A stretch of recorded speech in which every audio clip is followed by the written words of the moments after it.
J'ai une question pour vous. Connaissez-vous le basilic?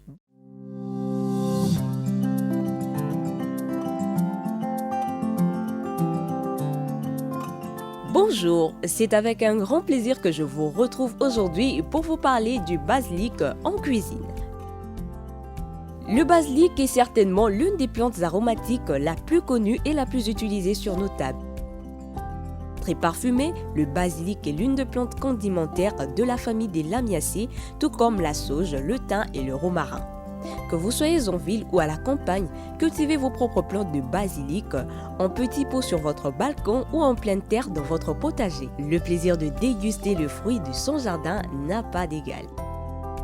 Très prisé par la cuisine italienne, le basilic très parfumé et sait s'inviter de l'entrée au dessert et peut aussi servir à décorer joliment une assiette. Il apporte également des bienfaits à qui le consomme régulièrement. Pensez à déposer quelques feuilles dans une bouteille en verre dans laquelle vous verserez une huile d'olive de qualité. Laissez mariner quelques semaines et arrosez vos salades avec cette huile aromatisée. Elle est pleine des saveurs. Le basilic, comme les autres herbes aromatiques ou condimentaires, perd de sa saveur et de sa puissance à la cuisson. Les puristes vous conseilleront donc de le consommer cru. Sa saveur est bien sûr incomparable à celle du basilic séché que vous trouverez dans les épiceries. Si vous optez malgré tout pour une cuisson, ajoutez les feuilles fraîches si possible en fin de cuisson. Pour rehausser votre plat, pensez également à utiliser l'huile essentielle dans vos préparations, 1 à 2 gouttes suffisent. Le basilic sent bon et apporte de la fraîcheur dans vos assiettes. C'est l'atout peps de la cuisine méditerranéenne. C'est un véritable joker culinaire. Viande, poisson, légumes, il s'accorde à toutes les préparations. Cette herbe aromatique est idéale pour rehausser le goût d'un simple plat des pâtes, par exemple. On le retrouve également dans l'incontournable salade caprese, soit notre salade des tomates et mozzarella. Vous pouvez aussi utiliser le basilic pour relever vos desserts. Frais ou séché, le basilic apporte une note ensoleillée à nos salades et autres plats. C'est l'ingrédient principal du fameux pesto italien, mais cette herbe se prête à bien d'autres recettes, notamment sucrées. Faites le plein de bonnes idées pour cuisiner le basilic de l'entrée au dessert.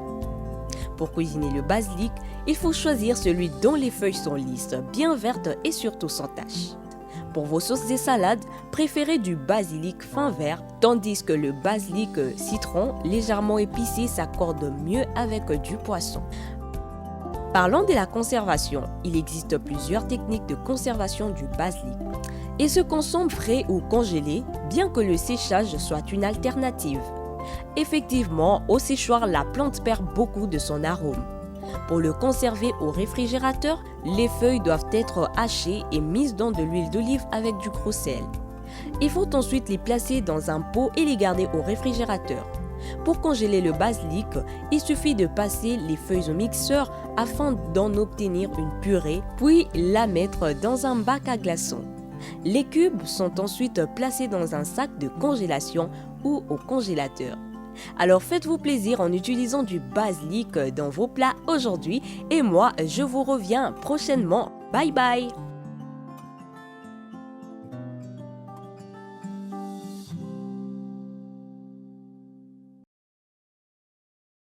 Également le nom de l'herbe royale.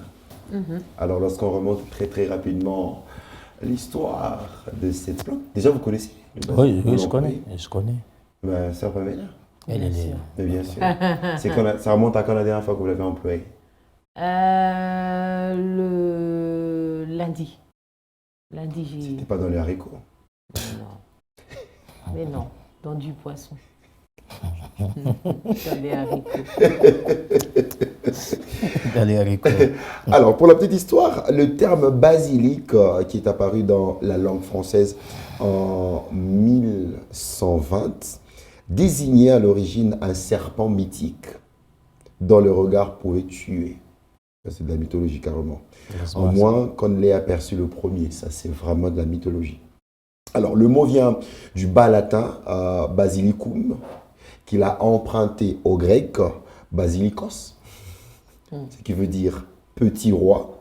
Ce n'est qu'en 1398 qu'on a commencé à l'employer pour désigner l'aromate, possiblement parce que, selon certains, son arôme est tel qu'il peut figurer sur la table de roi. Donc, on ne l'employait que sur la table de roi, comme je le disais déjà dans l'introduction, l'herbe royale. Et son arôme est simplement extraordinaire. Je vous assure. C'est très bon. J'aime. C'est wow. Ouais. C'est wow. En fait, Ça change un tout petit peu la physionomie même de l'assiette. le basilic, enfin, en gastronomie, on dit que ça taste.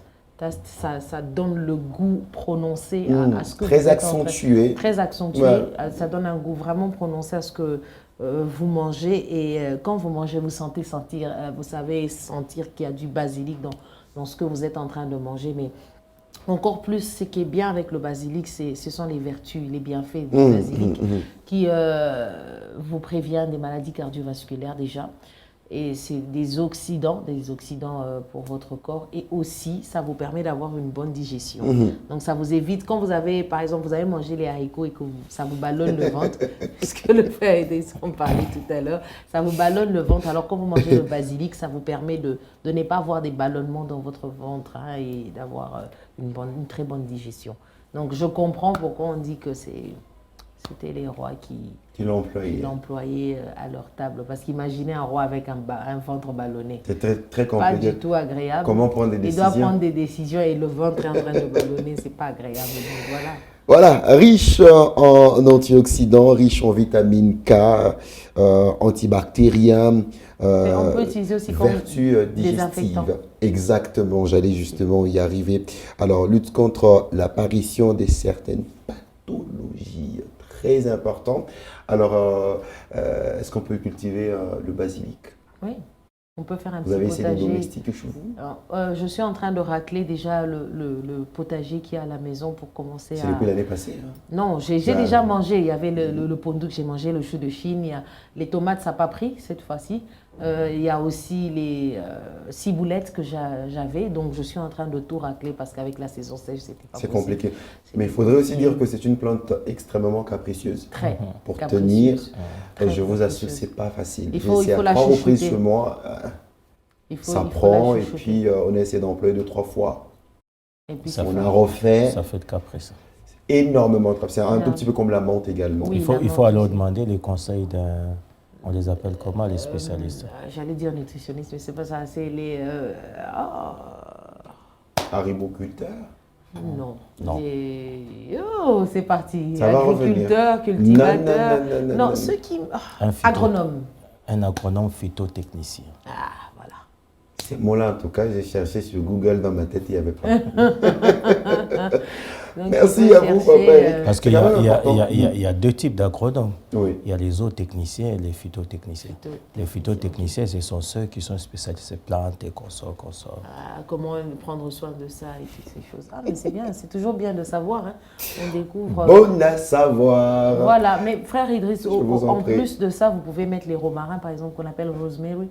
Vous pouvez mettre ça pousse. Et En c'est- Swahili, je ne sais pas comment on appelle ça en Swahili. si vous avez Je torturé sais quelqu'un pas. ici avec rosemary, tout Je ça. ne sais pas comment on Le appelle romarin, ça. on en a parlé dernièrement sur ce Ouais. plateau, bien évidemment. C'est pas compliqué et ça pousse bien. Oui. Hein. Moi, je les mets toujours dans un pot de fleurs et mettre beaucoup d'eau. Hein. Le romarin. Et un rond, on l'appelle comment? Ah, ça, je ne sais pas. Je ne sais pas. On va pas se tuer. Non. On va pas se tuer. Non. Voilà, on est très bien fixé. Le basilic pour la cuisine. Je crois qu'aujourd'hui, vous allez réaliser des très très belles recettes assorties bien évidemment du basilic. Elle a parlé du poisson. Il y en a qui Même dans les apprécient. pâtes, hein, Dans les les pâtes, Italiens bien sont évidemment, on l'a spécialistes vu en pâtes. dans l'élément. Merci donc à la sœur Louise Moulongo pour ces bels éléments. Frère Ray Tambelous pour le montage. Frère Alvin Valiant qui a été là justement pour superviser le travail. C'était un travail de qualité. Eh bien, vous savez l'employer dans la viande. Et je parlais justement de haricots, justement pour garder son arôme. Non, oh là, c'est magnifique. Mais je dis toujours que la gastronomie, c'est un art. Ce n'est pas moi qui le dis, ce sont les gastronomes qui disent que la gastronomie, c'est un art. Déjà, pour bien dresser la table, on tient compte de ça. Moi, je ne vais pas aller dépenser mon argent dans un resto pour une table, une assiette qui n'est pas bien décorée. Je suis désolée, je ne bouffe pas. C'est ça même. Bon courage à vous. Donc, Merci il faut que ça soit beaucoup. beau. Merci. Alors, réaliser des bon, recettes avec le basilic et surtout bénissons le nom du Seigneur. Bénissons le Seigneur, lui, comme Papa Eric le disait hier, finalement tout ce que Dieu a fait, il a trouvé que c'était bon. L'homme n'a rien fait. L'homme n'a rien fait, absolument rien fait. Dieu a tout fait pour l'homme et on ne peut que jouir de toutes ces choses.